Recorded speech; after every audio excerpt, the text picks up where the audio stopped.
Dawntrail is almost here, but it's not here quite just yet. For the Carbuncle Chronicle.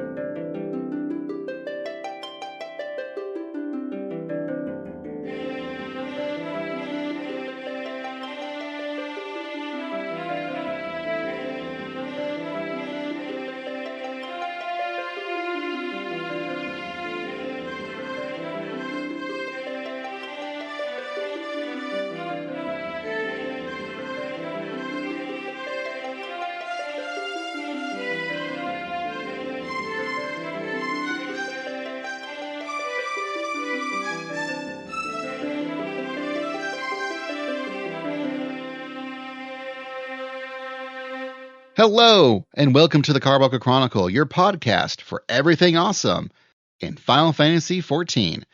I'm Basil, and I play a Lalafell, mostly summoner, named 4K Rydiske.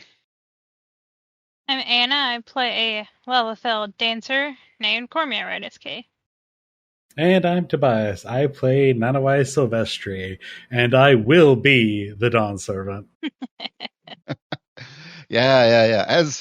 As you're listening, if you get this right when this episode comes out, we're now waiting. Like, we're really waiting. We're waiting. The servers are down. We are now just pawing at the gates, rattling the cages, going, let us in, Yoshi P. I love how you're speaking like we're in the future, because I'm in the game right now. Have you seen Solution 9? This is the future. I'm checking retainers right now. All right, fine. So we're recording in advance, but it's been 2 days since the live letter. Yeah, like when this episode comes out, we're gonna be waiting. We are going to be listening to this, going like, man, why were we wasting our time not playing and just talking about it instead? Again, I'm playing right now. Okay, I am not. I am here, present in the Discord, recording this episode.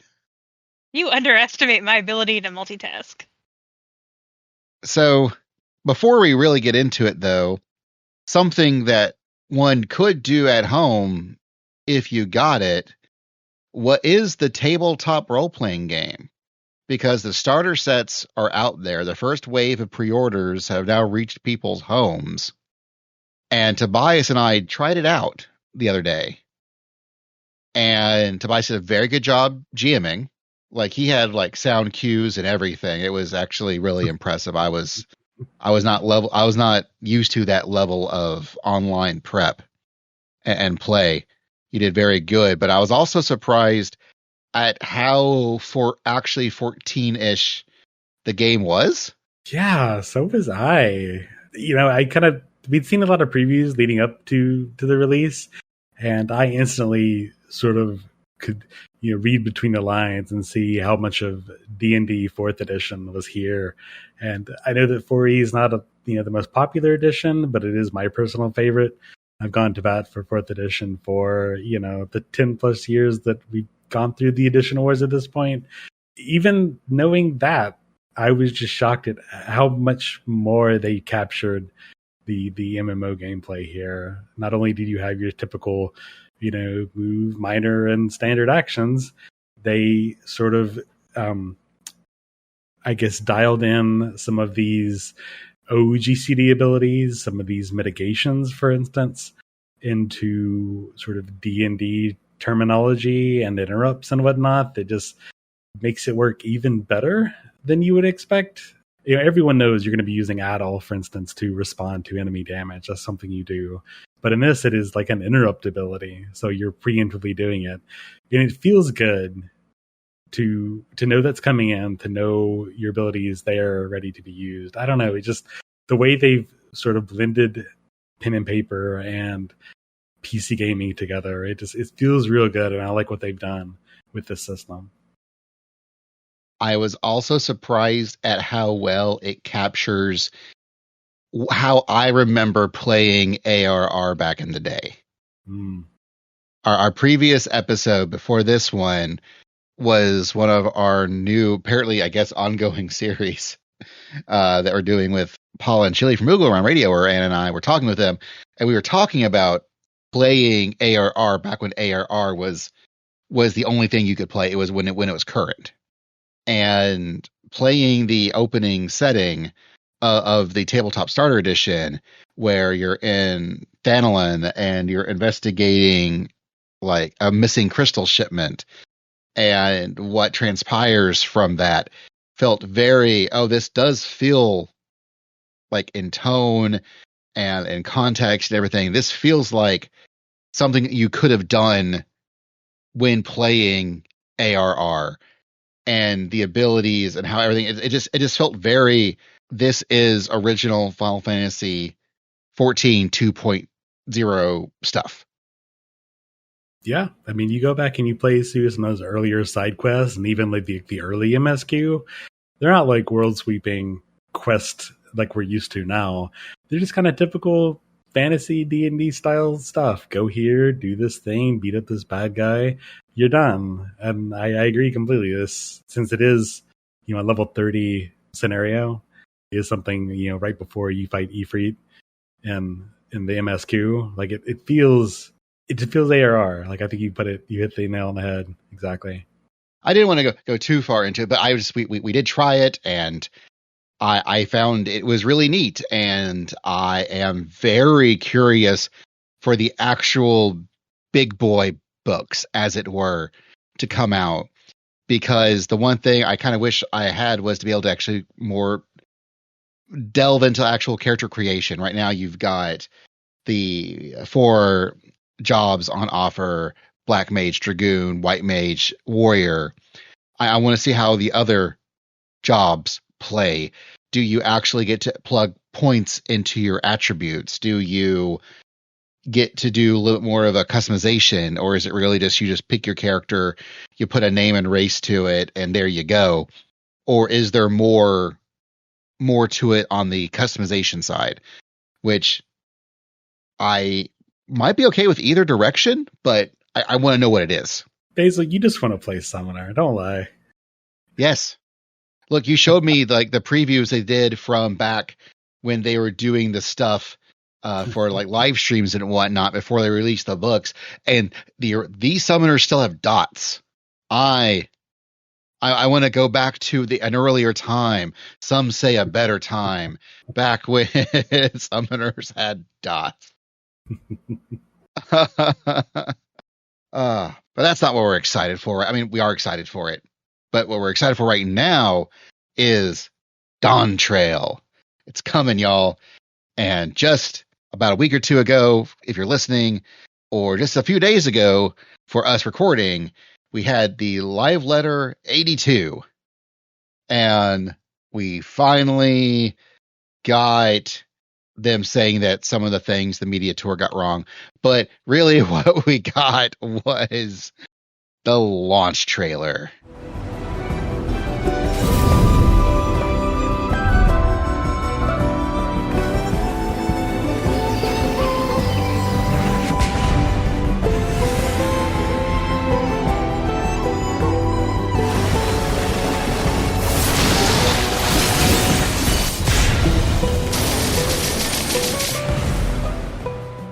It was a good one. Oh shoot! This is something. This is happening. This is really we're going to Taral. We're going to do these things, and there is clearly more to it than meets the eye, but we don't know what it is yet. Yeah, I mean, for the past year, it's almost been a year and a month and change. That we got the original trailer at FanFest, and we've got 3 different versions of that original opening cinematic that I've been watching on repeat pretty much every day since.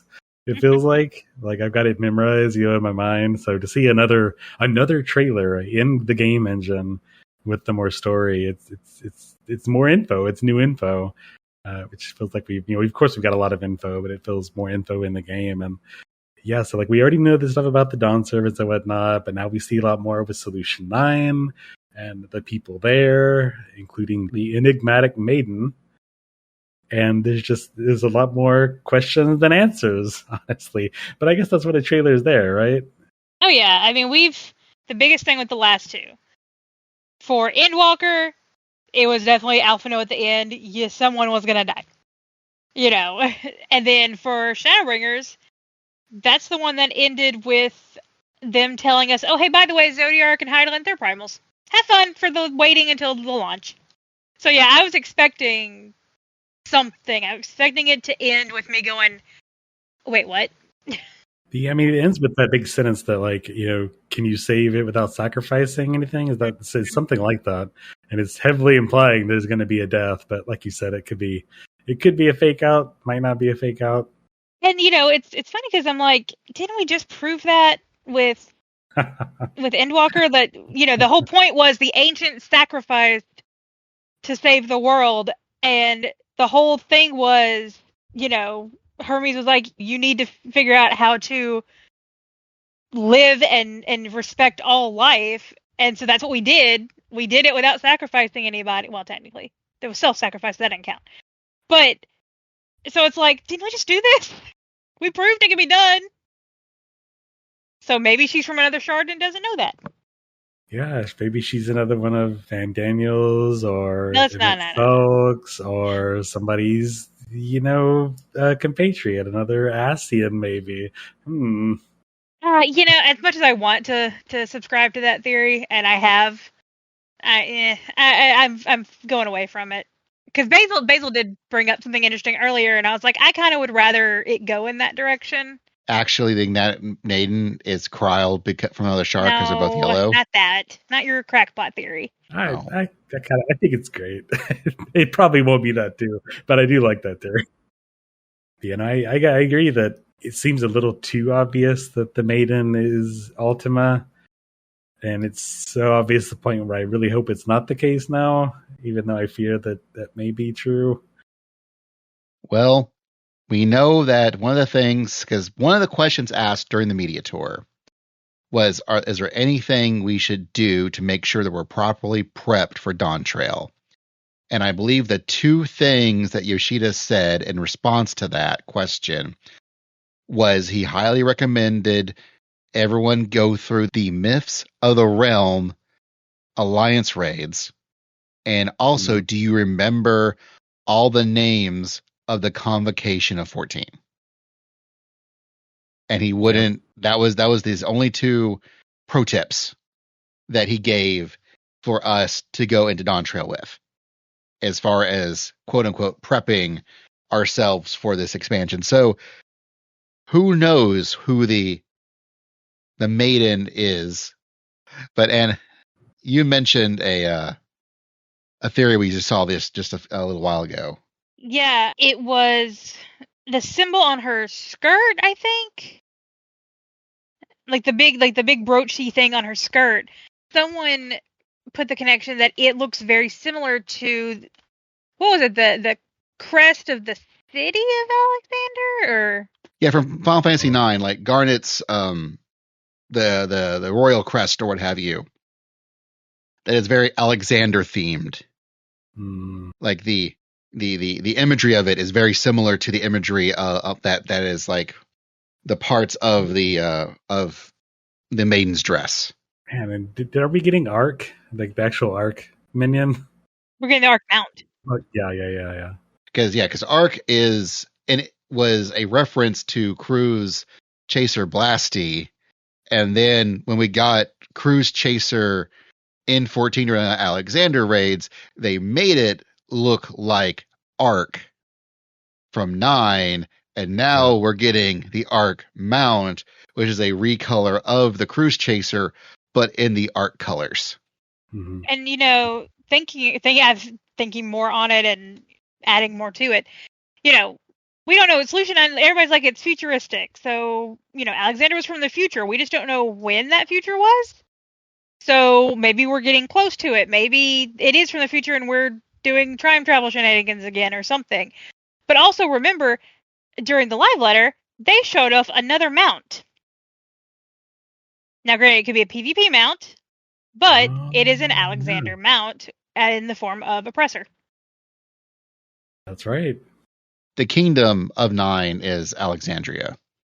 Yeah. They showed us a screenshot of Heritage Found that someone then also posted with a picture of Alexandria from 9. And if you were to take Heritage Found and put it in more of a broad daylight, sunny, not weirdly lightning, lemony color scheme instead, it sure does kind of got like Alexandria vibes. Mm-hmm. I think the whole thing where someone's like, so did you base the Viper off Zade? And Yoshida's like, no. Actually, we base it off Kirito from Sword Art Online, because that's what people really want to play as is Kirito. I think he's just blowing air up us, and it really is Zade. I mean, none of these references in the game to any of the other games is like a direct one-to-one thing, but it's pretty apparent what they're doing here. And after seeing that picture, that comparison you posted earlier, and even now just seeing like the connections to Alexander, like, yeah, I think that's the way it's definitely leaning toward doing something like that. And the way that the elemental fiends from 4 show up, they're not exactly the same elemental fiends, in the universe. But there's pretty much a big send up there. Yeah, I'm completely on this page with you now. Now, am I still holding out hope for Arcadian being ASEAN connected? Hell yeah. Well, and the Final Fantasy 14 team are incredibly good at taking references from other previous Final Fantasies and then reincorporating some of the visual language and theming of them, but completely recontextualizing them to be 14 unique and something that if it just happened to be in 14, you never would have thought about it being from something else. Like you look at Doma. Doma is a setting with characters from Final Fantasy VI, and you can play through 14 and you never realize what in the world Doma originally came from. Yeah, I would have had no clue if you hadn't told me. That's exactly what we're going to see here. It's gonna be great for those that have played 9 and like really are ready for that big 9 fan service moment, but it's not going to be like something you have to play the original to understand the context. And I'm not going to lie, I'm really enjoying all, for lack of better terminology, fangasming over the potential moments of 9 showing up. Because it's another Final Fantasy that's not 11. Now, I like the concept of 11. And every single 11 stand that I know, to every single one, are some of my favorite people in existence. Every one. But my goodness, when something in 14 is a thing that you could connect to 11, they will let you know that is from 11.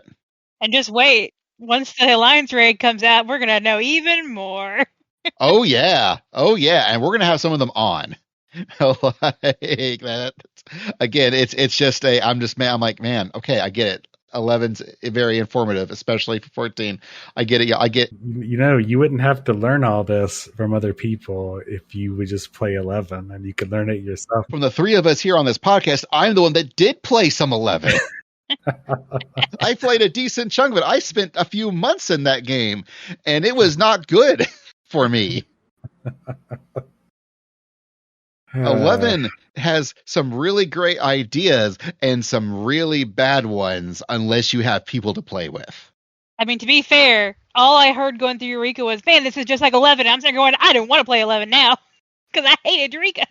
I feel like one of these days we're just gonna have to do a Patreon tier, like a Patreon bonus that gets us licenses, gets us like a couple months, and sit down and actually have our fans force us to play this game. Yep.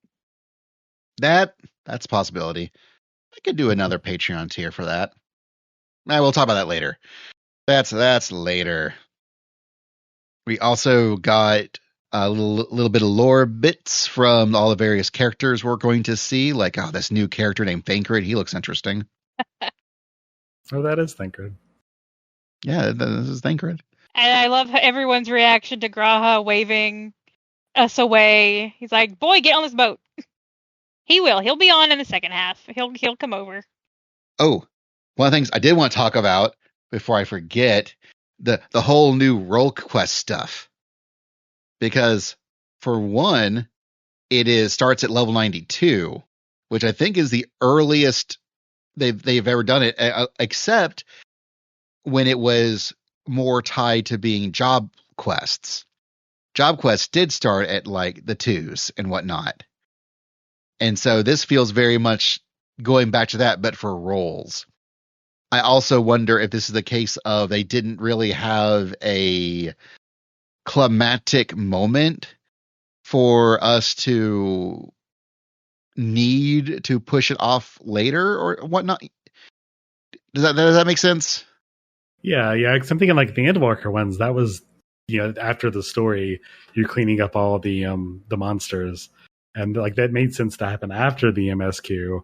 But you got me thinking, like, I thought Shadowbringer's role quests were earlier than later. Like I thought they started like at 72 or whatnot. They might have been early. I think maybe. Okay, now I gotta look. Hang on. Like I didn't exactly notice it, until Endwalker, because the Endwalker ones are pushed until later. I want to say. Yeah, the Endwalker one started 85. Okay. But the Shadowbringers did start at it technically at like level. They introduced 70. the concept at 70. So yeah, those role quests essentially worked, and that's what I think has happened is they worked kind of like your normal class quests in that every 2 levels you did one. And I guess with Endwalker, they were like, well, let's wait until 85 and then just have them do boom, boom, boom, boom, boom. Because at that point, I'm guessing here's what the reasoning is, because if you look at all the story beats for the role quests, you had to wait until 85. Because up until 85, nothing of that was happening. Yeah, so that makes sense to why they started later. So yeah, I'm guessing these role quests will, be tied to the story, but also not as big as like those were. They seem to be tied to the one like Western town, right? That sort of area around Shalani, it looks like. I haven't learned the names yet. I actually I just looked at the screenshot. But yeah, like it looks like the role quests, they seem to imply they're tied to like these desert bandit group. And yeah, no, I will say it was funny when they showed the very first screenshot of the role quest. Like you see the I think it's like an Elizin in the front, but then I look down and I see a Lalafell, and I swear that looks like Mr. Happy. Like he normally wears his frog hat, so it's rare if you don't know what he looks like.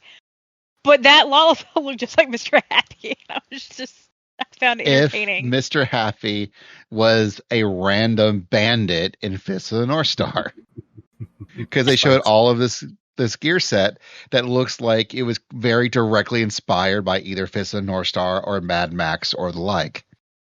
Yeah, for sure. And I think they even made equivalent jokes thereof during the live letter. And it all looks great. It looks so great. That's not the aesthetic I would have thought they would have gone for. It was certainly a curveball, and I don't dislike the curveball. It's really interesting. I really hope they do something really referential to something like Fist of the North Star in particular. They really, really push that, beyond Thunderdome stuff with it. Yeah. Like at least there at least has to be one you are already dead joke in there somewhere. Like it's fine if it's like a quest name or an achievement or what have you, but it's got to be in there somewhere. Exactly. Yeah. If they haven't already done it somewhere. That's the other trick, is you never know when Koji or Kate struck.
This also settled a wonder, if not an unofficial bet that Anna and I had, whether or not Valagarmonda was going to be a trial or a dungeon boss.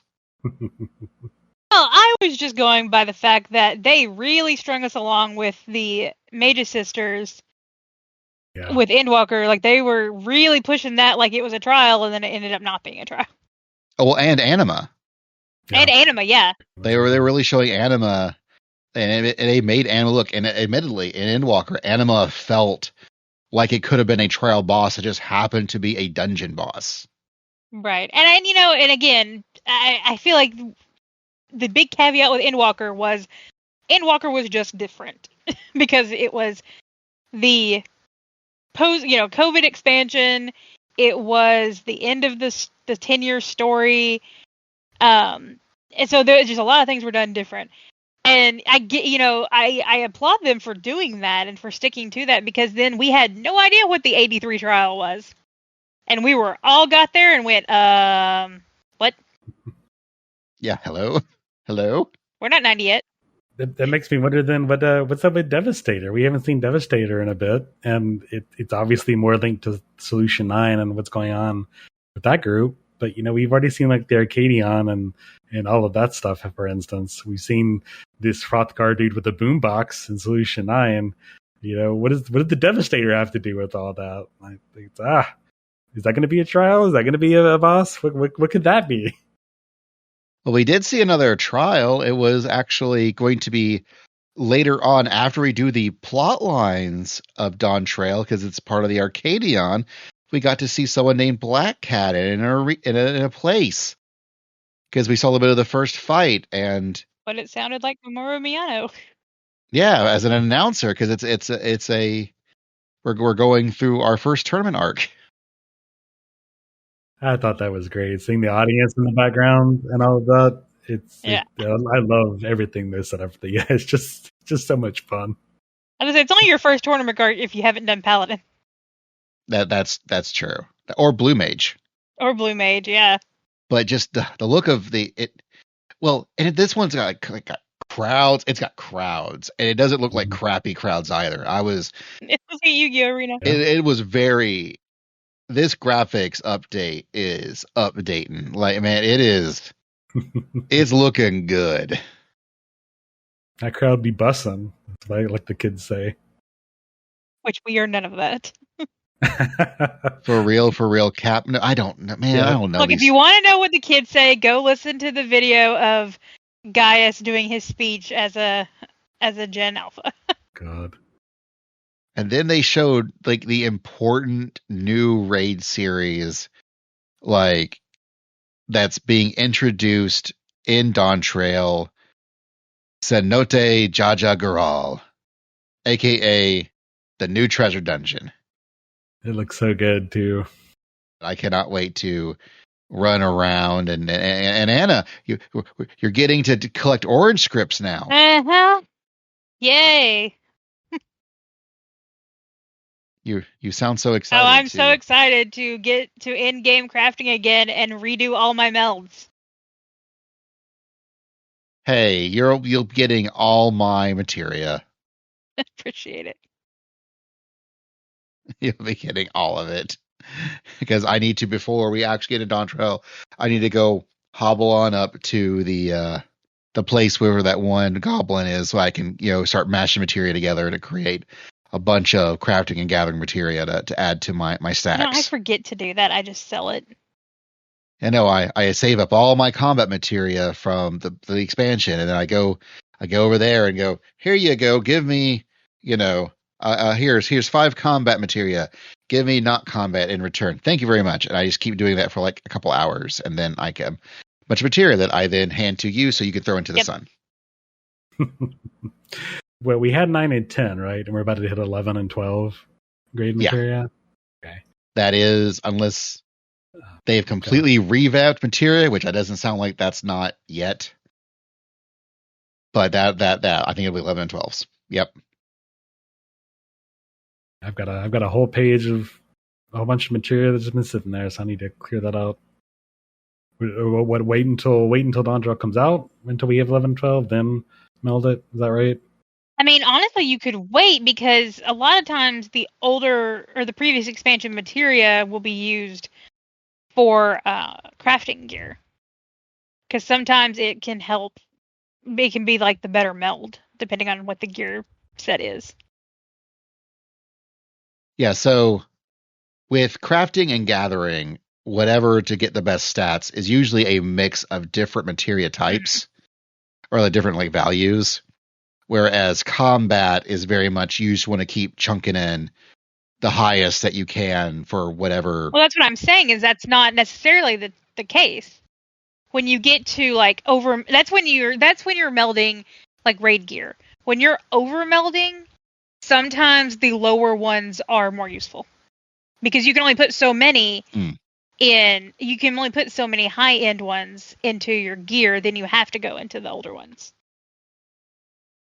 I guess I'm thinking you can only do like. That's what I'm saying. You're thinking of raid gear. You're thinking of raid and tome gear. Yeah. Well, what I mean is like, yeah, but usually it's the two highest ones, and then there's the one that's one lower, and then that's the rest of them for your stats for overmelding. It just depends.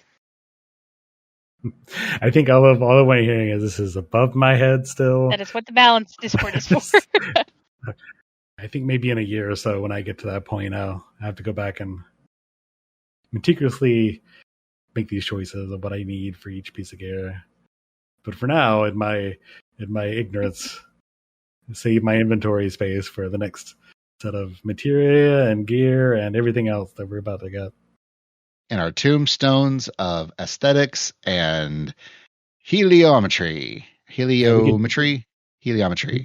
We get Joy-Cons now. Yeah. Oh, and then they showed off the two of the most coolest updates, like the ability to hide nearby players when you get close to like a quest icon NPC. That'll be really good for launch and then for streamers.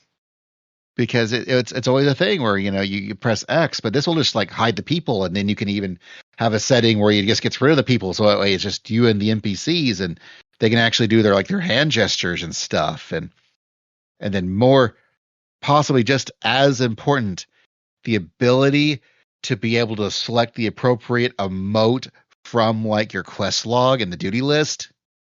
That's a game changer. That right there is. I didn't know I wanted it until they said we're getting it. Exactly. No more having to put Beckett on your bar for the early leaves. Or doubt, because that was one of the Acasadora things where you had to go around and be like, you didn't pay your bill. Doubt. Oh, it's so bad. I just finished the Ixo quest, and there's one where you have to actually say things to people, like whole phrases, and you can't like not do the capitalization correct. It's all case sensitive, so you have to type it exactly like it is. And they do that for they still do that. Ugh. I hope they fix that. I hope they add that to these bars, because I'll do it. I mean, they tell you what to say in the thing. Yeah, but it's the same thing here. You got to do it every time, every day you retype it. Well, I feel like they have changed it a little, because used to, you're right, it had to be the exact thing that's what you had to put. But then now it's like you can put whatever you want. It just has to include this phrase. But the phrase does have to be exact in there. I know that Moogles are next. I know everyone loves doing the Moogle quest line, so I'm ready for it. Oh my gosh, when I saw the Moogles were part of the Pictomancer, I was like, really? Hey, the Moogles gave us the true meaning of being a Dark Knight. They can give us the true meaning of being a Pictomancer. It's fine. They also showed, I cannot wait to do 2 dies. Cannot wait to do 2 dies. Did y'all know that we're going to be able to dye things 2 colors? This is a thing that I think I'm glad it exists more than I'm excited to actually do it.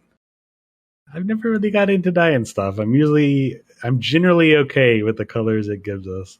Very occasionally, I've actually dyed stuff. And I don't know. I don't think that's the thing that really personally excites me. Although I think I'm really more excited for the glasses being a separate slot. Even though it's not, it's fashion accessory glasses, not gear glasses. Yeah, I mean that's fine, really, I guess, right? Because we still have a head slot.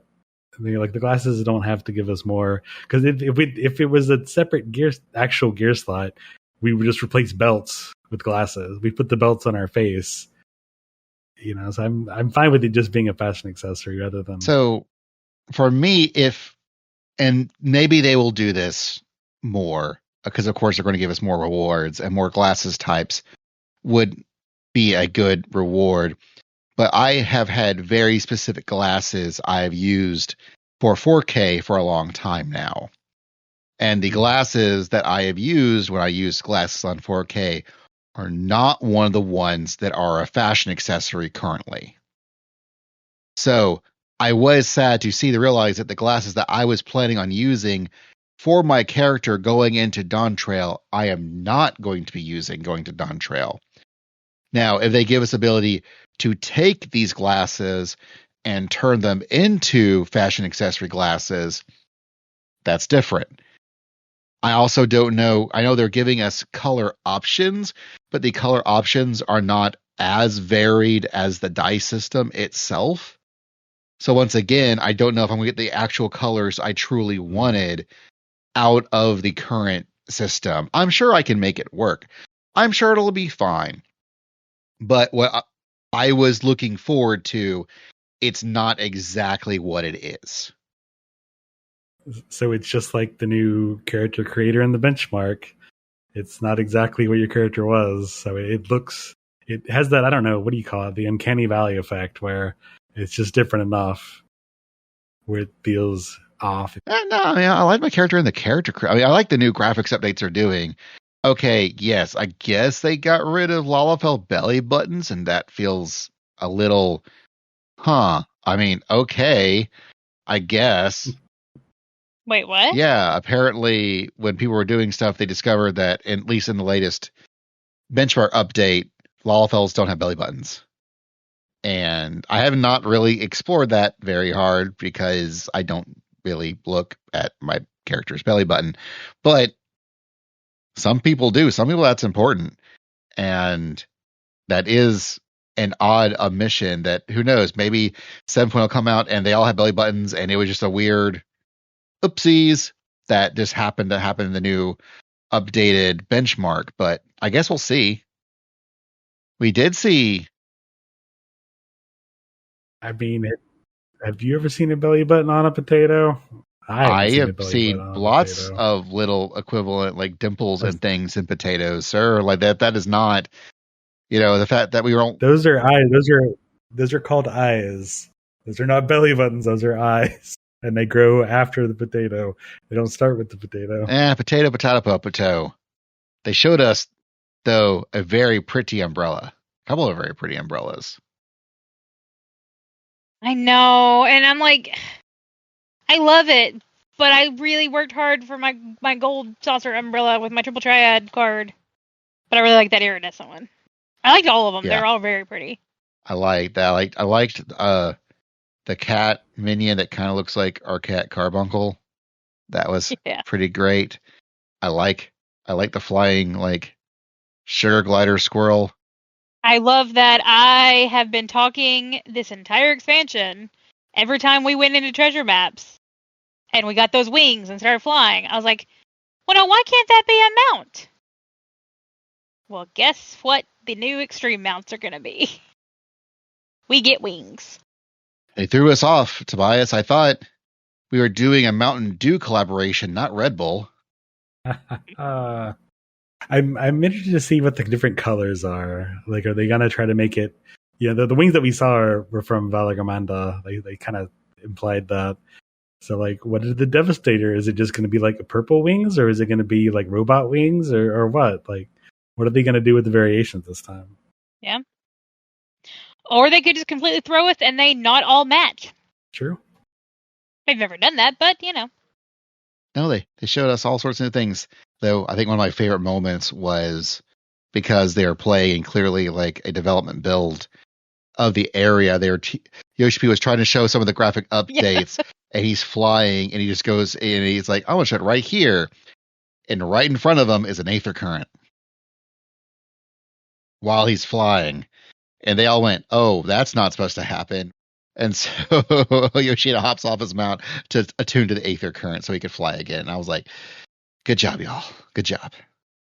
But that was most of the live letter. It was not the longest one, but it had some neat stuff. And again, that trailer. I've watched that trailer so many times, both in English and Japanese, just so I know what they're saying, but also I hear the voices that I'm supposed to be hearing.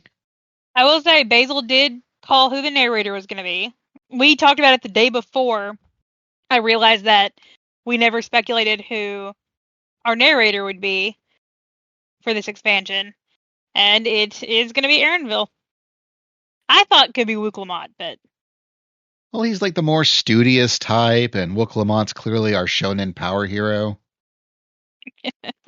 So it feels more like, if someone was going to be talking while reading a book or something, it feels more of an Aaronville type thing, because again, it's very much the Moonbrita Urianger dynamic between those two, and Aaronville is more the Urianger type.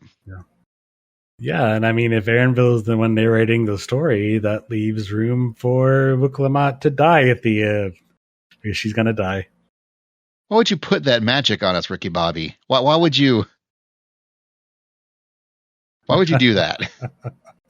I mean, she's got pretty big death flags at this point. I don't know. It may happen. It may not happen. I'm kind of 50-50. I don't see her as having death flags. Yeah, I don't know. I mean, I think in the league, she's not going to win the War for Succession. I feel like if she does, she's got to go through a big change in this expansion. Because right now she would not be a good leader, I feel. Like she's got a lot to learn. My vote is for Koana. Koana's going to win, I think, at the end of it. I don't know. Then we have a stuffy Charlie. We don't need another one of those. That's fair. I would like to see who the other, not, I know we know that there's the one that people don't want, but I want to see we don't know much about the other two, and I want to learn more about them. Right. But I would say I did tell Basil, I was like, and the one thing we haven't talked about, and the fact that we haven't talked about it is just blasphemy. You see two Lullafels in this trailer going into what looks like a vault, and one is crying, and one looks very much like Chryle. So Basil I said, "That's not Chryle," and he said, "No. What if it's her parents? Because she was adopted. So we wonder if this has something to do with her parents." And I wonder, what if we find them? Like, do you think she would come back with this, or do you think she would stay? Could we lose Chryle this expansion? They've really hyped her up. They're like, we put her on the sideline for too long. She's going to be more of a main character. And what if she is, and then we lose her? Yeah, I mean, I feel like we're going to lose a Scion. Like they're starting to. They've already added Zero, kind of, and they're going to add Zero later. We know that. So like they only usually work with a limited cast of characters. Like we already got rid of Lise and Papa Lebo. Rip. I think Ishtola would be I would put that Ishtola would be the next to go. We're never going to get rid of Ishtola. Let's be honest. Like I agree with you. Like I think she served her purpose generally, narratively, but they're never going to get rid of Ishtola. Like she's the mascot character. I can't see her actually being rid of the story. Yeah. Even if it would be a good thing to do. So my bet is either Graha or Chryle. And now that you mentioned that about Chryle, I'm completely on board with that. I think I can see that happening. Like, I thought Thancred and Urianger would be gone pretty soon, but the fact that they were both kind of focused a little more than Ishtola in 6.4 and 6.5, I was like, okay, cool. We get to do a little more of the dads, but yeah, I don't know. I was thinking before y'all started talking about Chryle leaving, I'm like, no, they wouldn't do it. They did it. They just built her up. They just turned her into a whole new class. They finally, she's got a whole new character model, or at least new clothes and stuff. And it's just like Lise. Yeah. They did the same thing with her. So I don't. She gets her big expansion and then she left. I think we are forever stuck with Thancred Urianger. I think those are now a set, and we might either we keep them forever, or they're very much they're now guest starring characters. They're now like reoccurring. They're not mainline characters as if this was a TV show. I feel like we will lose them. Yeah, I feel like we will lose them and Ishtola when we figure out how to go to other shards. Like, I think that will definitely, the second that we really know how to go to other shards, you know, effortlessly, I think we will lose the three of them. Because obviously, Ishtola's going to go to the first, and she wants to go to all of them, but she'll go to the first. Thancred and Urianger will go to the first. Urianger will want to go see more of stuff because he's like Ishtola. He wants to learn things. So I feel like that is whenever we really establish shard travel. Also really depends on how that also plays out. I could easily see if we get actual shard travel, suddenly Reen and Gaia might join the team. And so Thancred sticks around not to be an important character, but now to be an actual like mentor, father figure for them. Yeah. I think we'll be forever stuck with the twins. I think those are the actual like personal mascots. And though you know who will really lose when the shard travel happens? Nero. He's gone. He's already gone to the moon. He will be like, I'm out. I'm gonna go find other things. And of course, it'll go with him. Unless they kill Graha, and I don't think they're going to kill Graha. I think he is another one we might be forever attached to, because unless they bring out like Corvos or something, unless they give him a reason to do something else that's important to him, we're it. Yeah. And they've already technically killed him once, so. It's kind of like Thancred. They ain't going to kill Thancred. They ain't going to kill Y'shtola. They've lived through too many already existing death flags. If they pull the trigger now, as it were, then why? You know, that feels weird and silly. Don't do that. But I could also see us losing Scions. Which it's funny because they're not Scions anymore. Scions technically doesn't exist. But if we lose them, I think it's going to be not through death, but through them getting attached to other plot beats. Yeah. The Lisification of characters. And who knows? Maybe Elise will come back once things in Alamigo are pretty. You know, we never know. Or, you know, like you said, Reen and Gaia could become part of things. Zero, you know, if she can shard travel, we could have her. We could have Durante. We could have certain people that may have been reborn. That's hopeful. Oh, Anna. Hey, I just watched the end of Pandemonium again. Do not. Nope. No. It's a valid thing. You can hold that little bit of hope. It's perfectly fine. I wouldn't judge you for that. Okay. so much of that, like, we're gonna have to see what happens in like 8.0 and stuff, because like we don't know what's gonna happen in Dawntrail. You know, I'm pretty sure we're gonna lose a Scion, but you're right. There's just so many choices. Yeah, like losing a Scion doesn't necessarily mean dying. And this could be a case of now who gets to be the cast of characters. Maybe it's just much more malleable than it used to be. Maybe it's just a case of, well, for this one, we're going to focus on these three. And now for this patch cycle, we're going to focus on these three. And for this next expansion, we'll do these. But this expansion, we're going to focus on they could make it a much more variable sort of thing. You know, just because they're not focused now doesn't mean they won't be a focus later. We're going to have the Scions of the 8th Dom. It's going to go back to the Circle of Knowing and the students of Aldessian as separate groups. I mean...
So what are any other storyline beats that you've been thinking about that you might see or want to see or don't want to see?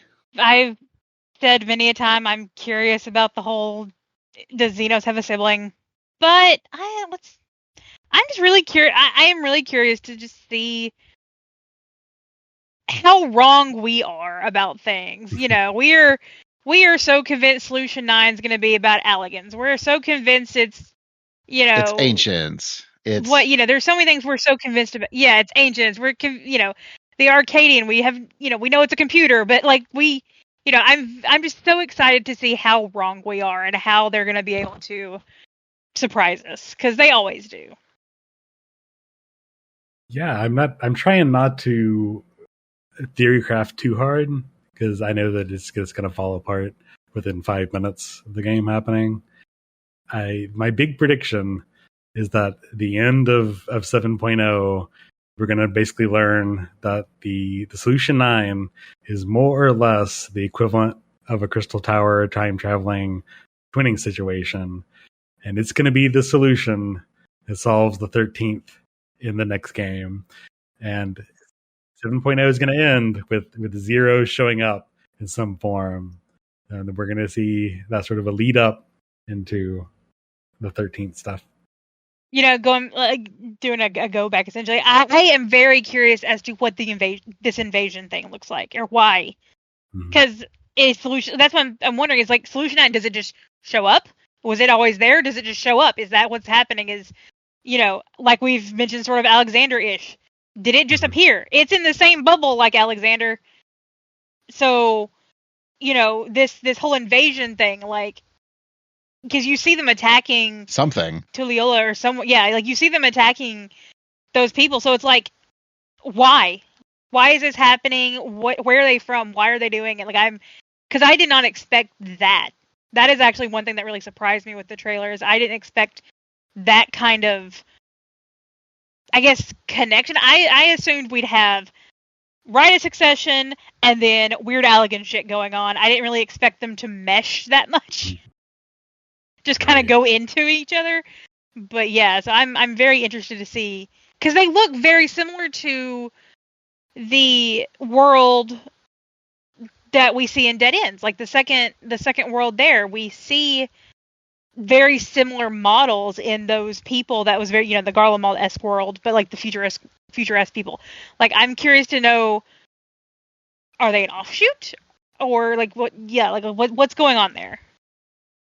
We know that in the story they've called it the City of Gold, and this trailer especially made it seem like that is the City of Gold they've been speaking of.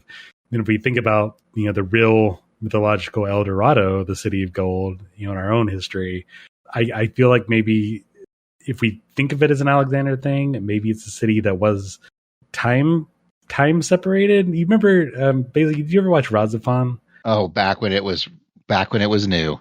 Yeah, so like the stick with Razafan is that there's a part of Tokyo where time flows differently than the rest of the world. So like there's sci-fi stuff on the outside, but in the city it feels like a 1990 Tokyo. So like I wonder if it's the inverse here, where inside this Alexander bubble, time has progressed to future stuff, but the outside is still Eorzea. So I kind of wonder if maybe that's what's going on. Well, technically it's not Eorzea. Remember, we're not actually in Eorzea. We are in a whole different continent. Atheris, the star. Yeah. If one is like separated from time from the rest of the planet, so far we've been thinking of it as basically a shard hopping thing or like a separated, a different dimensional thing. But what if it's just a time separated thing? Yeah, and again, that would fit very much with Alexander. Yeah, exactly. So many theories. It could be anything. We have 2 whole days to find out. Right, guys? So I have a question for you. How are you enjoying getting to do this? Because this is your first expansion, I think, that you've really gotten to theorycraft like this. Yeah, and I was still in Heavensward when Endwalker came out, so I tried to ignore everything that I heard about it. It's I mean, as far as just the narrative is concerned, since I know everything that we know there is to know, I'm still trying to avoid putting too much thought into it because I'm used to doing that with, every time a new franchise movie comes out, my brain starts spinning, and I get in my head better ideas than maybe they put out, or it feels like they're better ideas. So I feel maybe disappointed in a way, or I feel like my expectations are shifted, and it feels weird that things are so drastically different. So I'm trying to not do that this time. And this is just me. I will say, what we've done for Dawntrail is what Basil and I have done for years, and that level of speculation and what if it's this or what if it's this. I will say, once you start playing, you kind of don't think about it much. Like, you're gonna get to parts that something will happen and you'll go, oh, hey, I was right, or hey, that was not what I expected from what I saw. That you'll get moments like that, and then as you're playing, Basil and I, while we were playing Endwalker, is when Basil came up with the, hey, I think Xenos is going to show up in the last fight and help us, and I'm like, no. And then we get to the end, and I'm like, I hate you. So, but you will do, like I said, it won't be that as you play it, you're going to think of things that you thought about beforehand, but you're going to be so immersed in it. I don't think it'll be that big of a either disappointment or not about what you predicted versus what happens.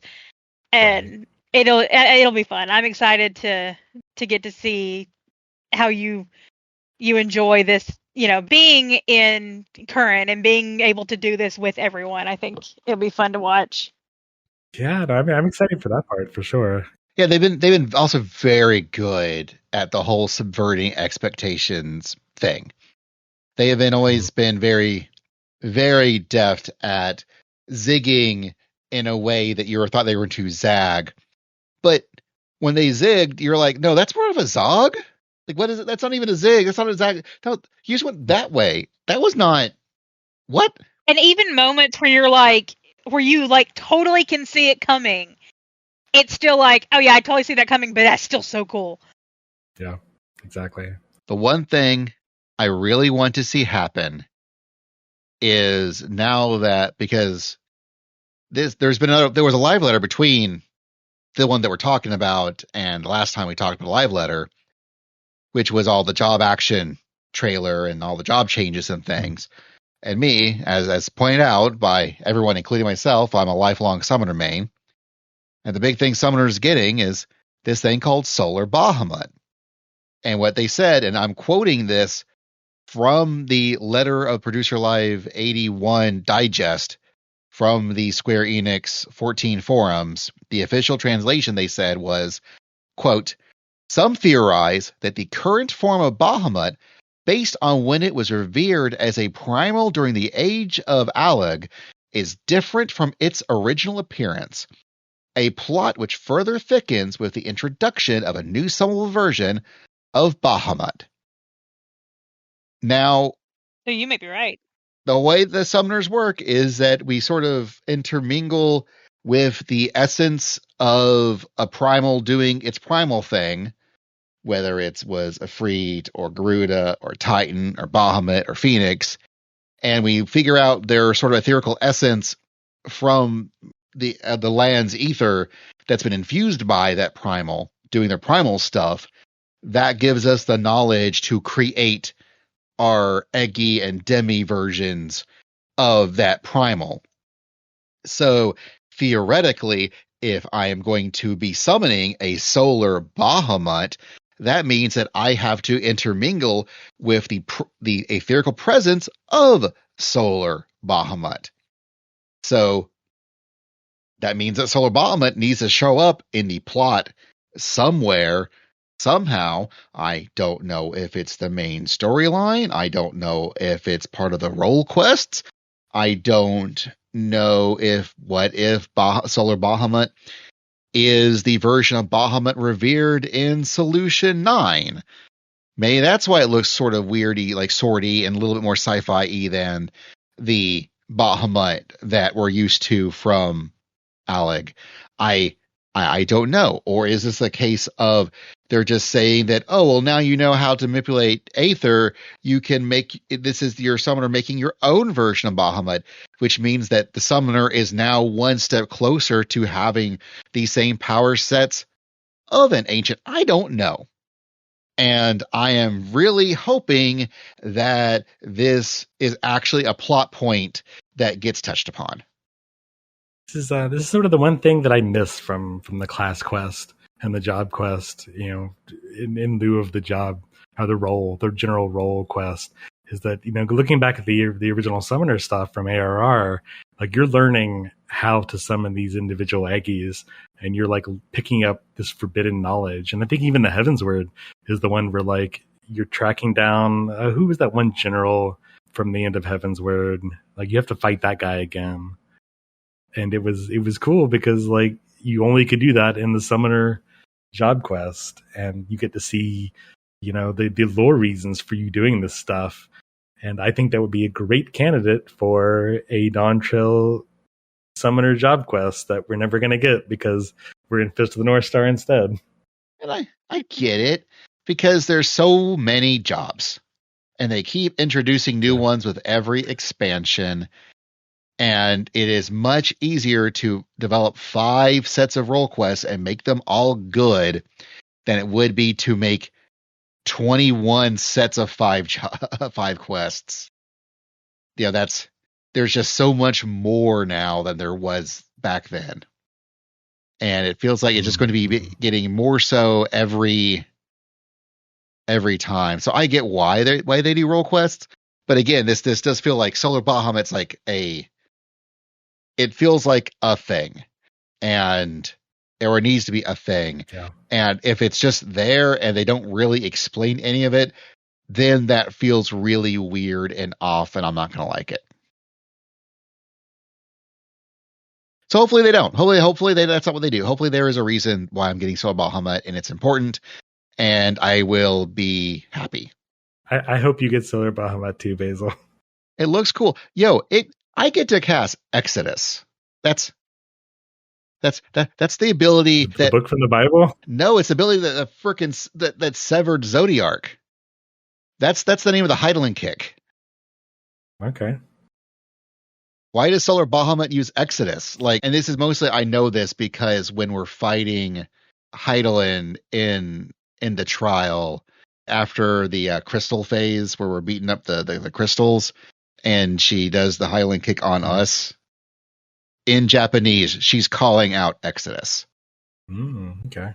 That's why I know this is Exodus. I know that's what Exodus is, because when we were farming her for mounts, I would hear her yell out Exodus a lot. What if you don't what if you don't come in contact with Solar Bahamut? But what if it is some kind of fusion between what you've seen with Heidelin and Bahamut? That would be fine. Just as long as they explain it. Yeah, as long as they explain it. That's all I really particularly care about. Because, again, that's the way they have described how summoning works. Now that you're giving me a new summon that's not any of the other summons. It's not like I'm summoning Alexander. I'm not summoning Ravana. I'm not summoning Ramu. There's so many primals I've already fought and could be summoning, and I'm not. But I am summoning this solar variant of Bahamut. Why?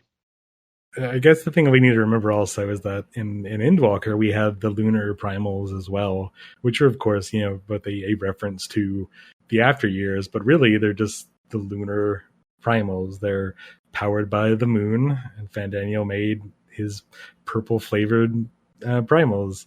So in this, we're going to get yellow flavored primals. Other than that, we're talking about the City of Gold. We're talking about the Dawn Servant. The name of the expansion is Dawntrail. We're going to talk to Kryle's grandfather. The Dawn Warriors.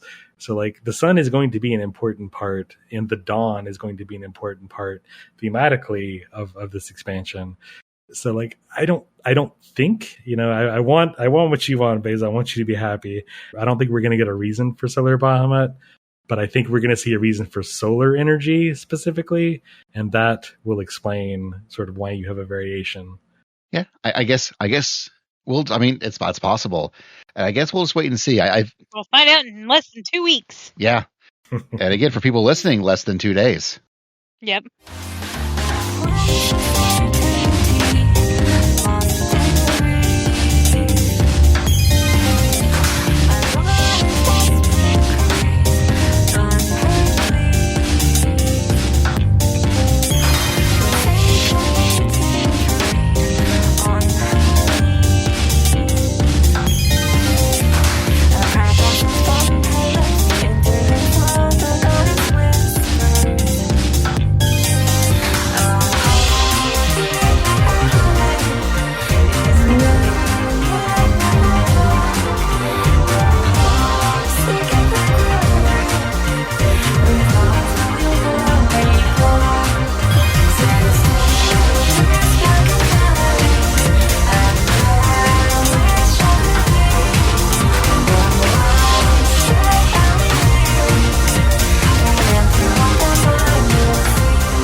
All right, so before we wrap this up, is there anything else we would like to talk about? Everybody, go get your bubble tea in a month. Yes, get bubble tea in a month if you have a gongcha near you, or have friends or family in a place that has them, or you can travel decently close to go get them, like we will be doing. You can Venmo me, the $12 or so or whatever for 3, and I will send you the code if you give me bubble tea. Yes. Like I was telling someone a friend of mine lives close to Denver, and he said they have like 4, and he was like, do you need me to go get you some? I said, well, no. I said, I appreciate it. I said, we actually live close enough to Atlanta. We're going to go actually spend some time with friends that we always talk about doing a weekend that we're not at a convention. So we'll actually get to see some friends that way. Or, like you said, I have a family in Charlotte. So I was looking to call my sister and be like, hey, go buy like 6 drinks for me. I'll send you the money. You don't have to drink them if you don't want to. I do think it's funny. Like, this is a little bubble tea sort of franchise that I've seen a couple here in Greensboro. It's just funny to be the one thing. Part of me wonders if that was the one Mippa was talking about before, and I don't remember. But I was like, here's one thing you could do. Because you need 3. If it's just you, if you don't have anyone to go with, or you don't have anyone that likes them, and maybe they'll let you do this, I'm not sure. Can you maybe pay for 3 and like say, okay, whoever comes in can have them? Like, next 2 people to come in to get a drink gets it for free because I'm paying for it? I don't know. Yeah. I don't know if you can do that or not, but the one cool thing about Gong Shot, and we have a lot of bubble tea places here, they like seal the top of the drink. It's not just a little plastic lid. They actually seal the top. Oh yeah, that's what Kung Fu Tea does as well. So I'm just gonna, worst case scenario, if I don't have anybody else, this stuff's going home with me, going in the freezer. Yeah, I will say, like, because when they Kung Fu Tea did a Miraculous Ladybug collab back in February, and I wanted to get a bunch of the stickers for it because they were very cute, and I have a collection problem if you know me, and so I really liked it's like a strawberry lemonade type drink that they did for that, and I really liked it, and it actually worked out like you said, because we would go buy a couple, because we would have like a buy one get one free, so like Basil would buy one and I get that one, or he would buy me a couple, and I could stick them in the fridge. And I would keep one in the fridge for a couple of days before I would even get to drink it. And so, yeah, so if they have anything similar like that, I wouldn't mind. Because I don't think we can do that because we're gonna pay for friends to get their drinks because we won't be able to. But yeah, if you can get a drink that's sustainable that way, that would be a good idea. Order it without ice. Yes. Exactly. I'm just saying this sugar tea milk water, that's not going to waste. Just like Mountain Dew.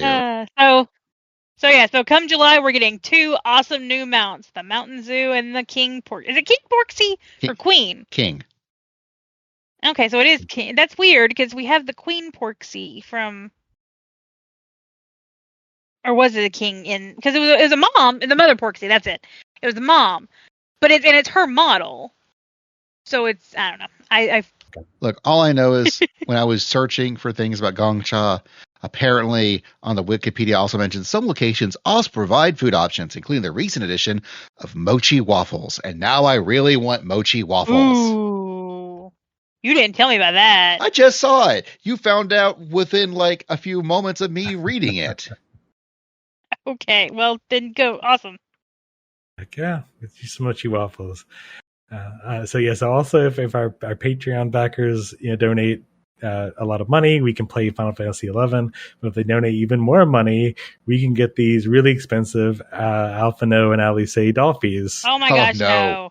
I will say though, those look better to me than the Estola one. I don't like Dolphies. Yeah. And I say Estola one. They look less creepy than even Sailor Moon also had some, and those were creepy too. Dolphies look like the things the McElroys talk about when they buy haunted dolls off eBay. I do it. If you like collecting the Dolphies, more power to you. I really wish you luck in your endeavor and your finances.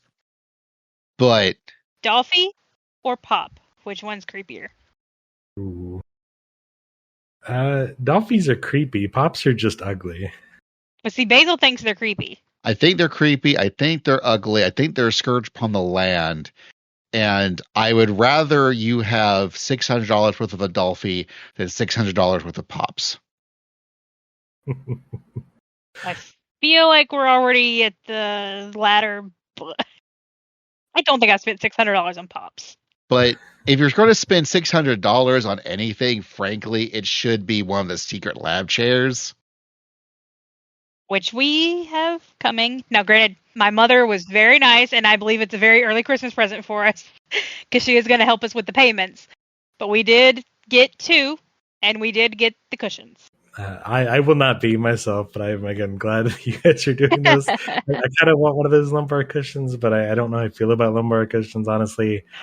Well, and it's funny, we actually both have a lumbar cushion on our chairs at the current. They're just different pillows that we have, but so yeah, we definitely like having that kind of. So I've got support.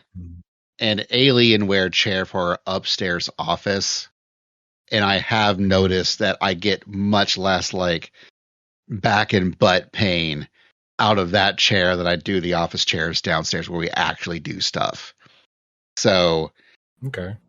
In the Secret Labs, it's the same kind of chair, and so I am looking forward to having this better chair. I feel bad for our cat Carbuncle because she will not be able to climb on the top of the chair, but I've also noticed because she can't climb the top of the chair upstairs, she doesn't scratch it nearly as much as you scratch the chairs downstairs. So I feel bad about it for her that she can't destroy our chairs, but also she can't destroy our chairs. Yeah. And, again, this is not the first time that 14 has done a chair collab in a sense. And I believe they were Secret Lab chairs probably before. I don't remember for sure if they were Secret Lab.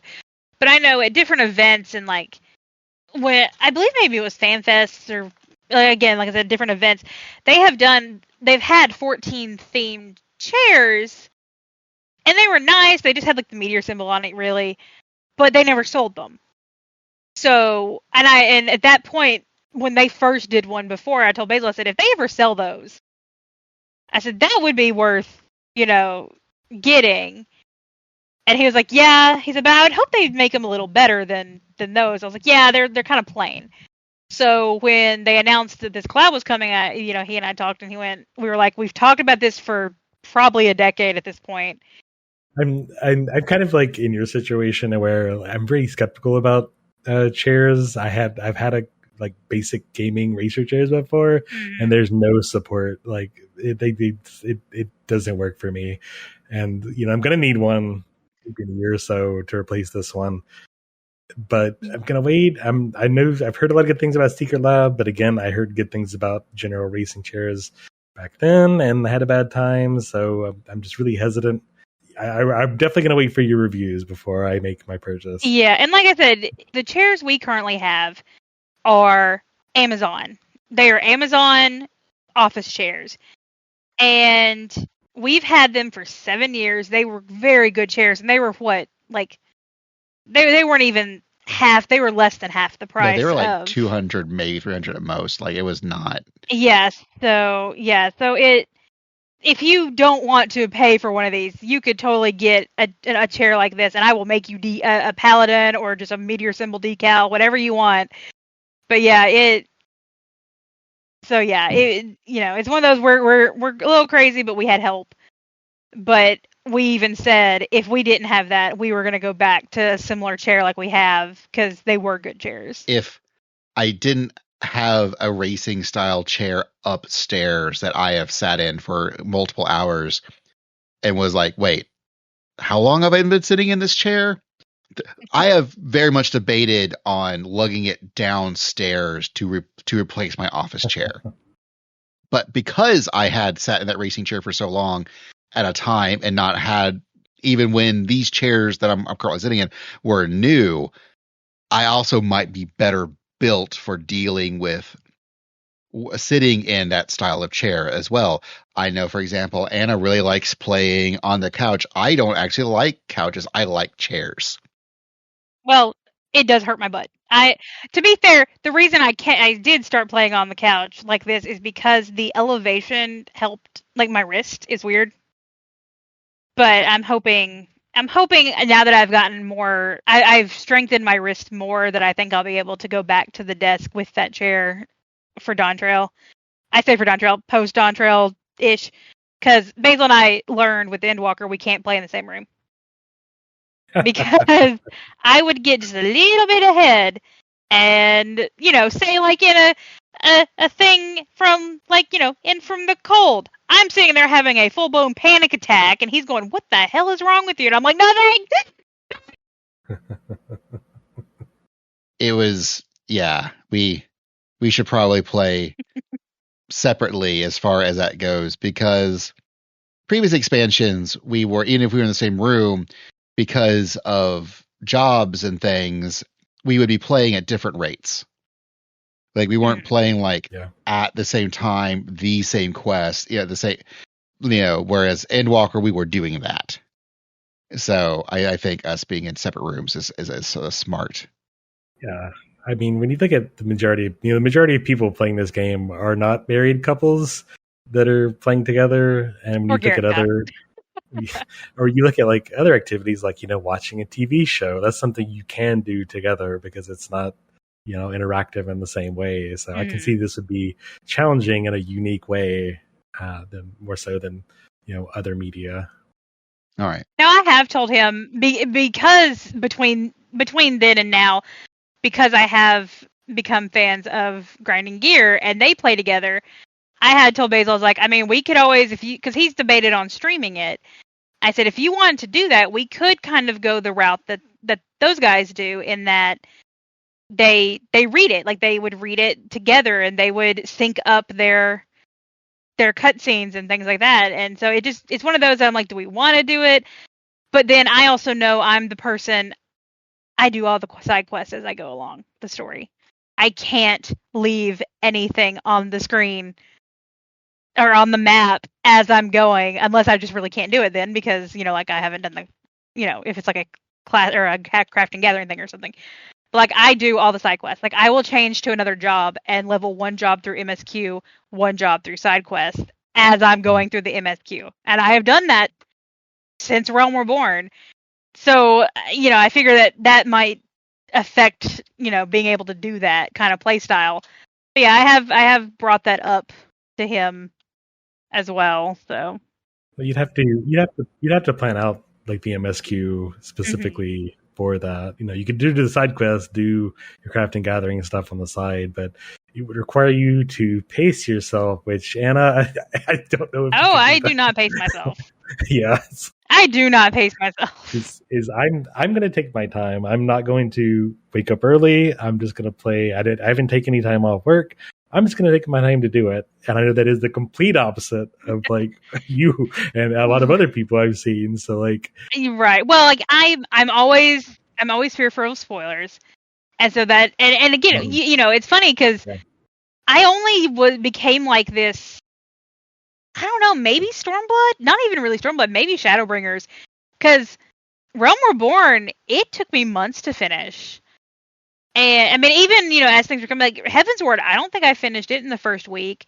Stormblood, maybe I finished it in the first week, even with Raubon's Extreme happening. Endwalker took us a week because of the queues and me going back to work, because I only took like 1-2 days off at max, and I had to go back to work, so like it took us a week to get through the story. So, but this one particularly, it's coming out at a time that I need a vacation anyway. Like I don't usually take that much time off, because if I take time off, it's for cons. So I really wanted to do a vacation type thing, and this comes at a good time because it's right before 4th of July. So I'm only taking off, like, technically I'm only going to be taking off 3 days. Pretty good. And then we have the holiday, and then I'll come back to work on that Friday. So I'm actually looking forward to, well, it's a break, but it's a staycation, but it's also gonna be fun. Like, and you know, it's not like we're gonna get up at 4 a.m. and go ham for 16 hours. No, I'll probably go for 4 or 5 hours and then take a nap. Like, I'm not Elo. I won't have my crafters all to 90 by noon. So that's where it happened, actually, was Stormblood. Because that's when we got Elo. And suddenly you had competition on who could get the most classes to max level first. Yeah. Specifically that's combat fair. classes. We didn't count crafters and gatherers. It was only combat quests. And I'm pretty sure that started with Stormblood. You're right. It did, because I won Stormblood, he won Shadowbringers, and I believe I won Endwalker. Yeah, that was.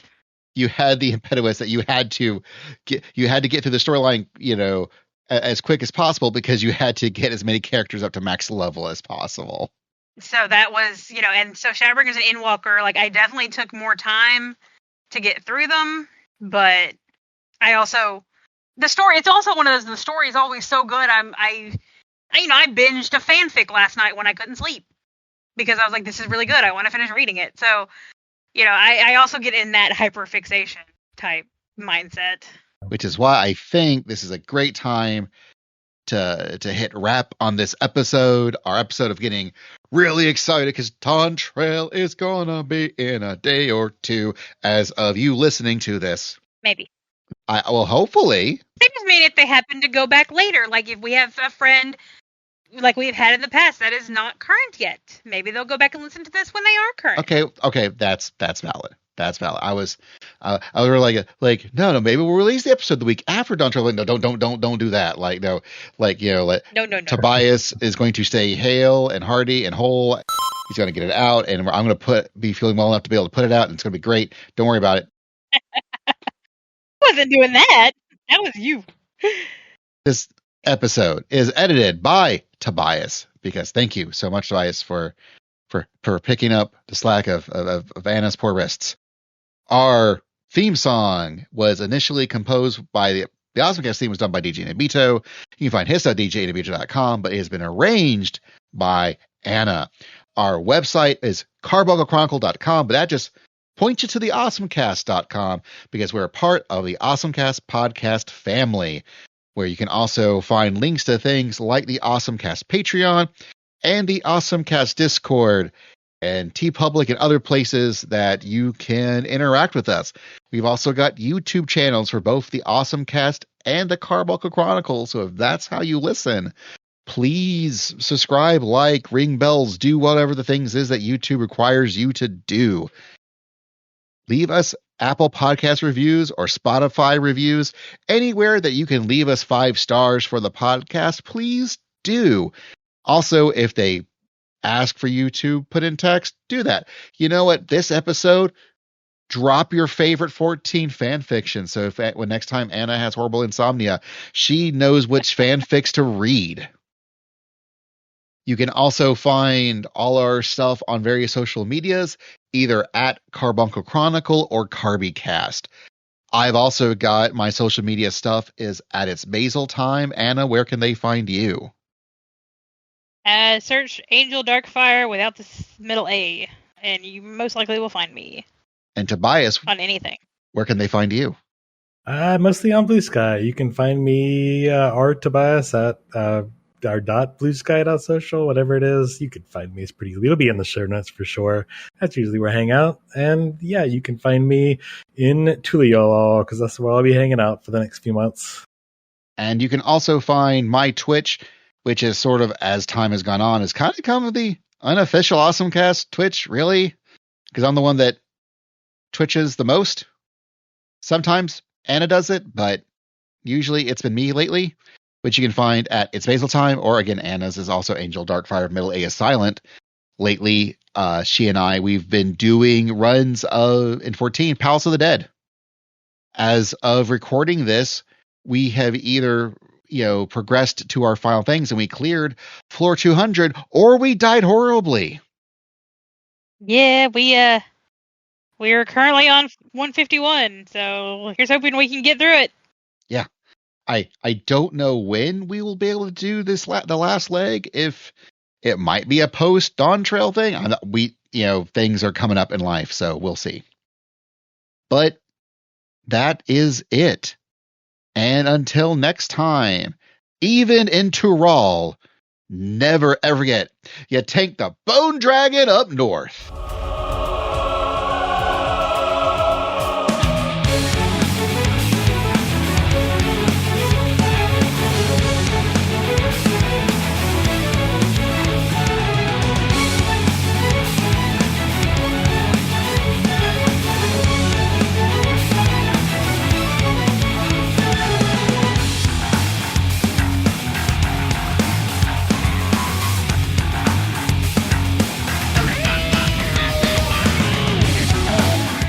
Hazel, I think you mean it's Tank the Solar Dragon up north.